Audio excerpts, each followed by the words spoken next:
আমি মানে যিকেইখন আসনৰ কথা কৈছোঁ সেইকেইখন নিদিলে আমাক দলে আৰু এলায়েন্স কৰিবলৈ অনুমতি দিয়া নাই।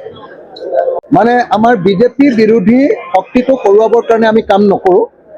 মিত্ৰতা নহ'লেও আমি ৪৪খন আসনতে ইলেকশ্যন কৰিম।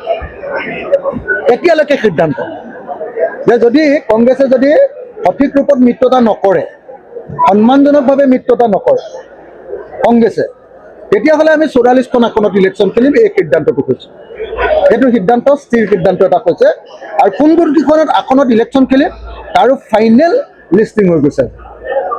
৪৪খন কোন কোন আসনত ইলেকশ্যন খেলিম, সেই ৪৪খন আসনৰ ফাইনেল হৈ গৈছে। সেইকেইখন আসনত যদিহে আমাৰ বুজাবুজি নহয়, কিন্তু আমি আশাবাদী যে বুজাবুজি হ'বই, আৰু আমি খুব কম সংখ্যক আসনত মানে বুজাবুজি কৰিবৰ কাৰণে প্ৰস্তুত হৈছোঁ। বহুত কম, আমাৰ কাৰণে বহুত মানে একেবাৰে মিনিমাম। আৰু আমি মানে যিকেইখন আসনৰ কথা কৈছোঁ সেইকেইখন নিদিলে আমাক দলে আৰু এলায়েন্স কৰিবলৈ অনুমতি দিয়া নাই।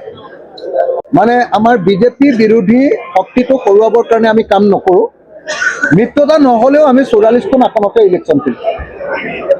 এতিয়ালৈকে সিদ্ধান্ত যে যদি কংগ্ৰেছে যদি সঠিক ৰূপত মিত্ৰতা নকৰে, সন্মানজনকভাৱে মিত্ৰতা নকৰে কংগ্ৰেছে, তেতিয়াহ'লে আমি ৪৪খন আসনত ইলেকশ্যন খেলিম। এই সিদ্ধান্তটো হৈছে, এইটো সিদ্ধান্ত স্থিৰ সিদ্ধান্ত এটা হৈছে।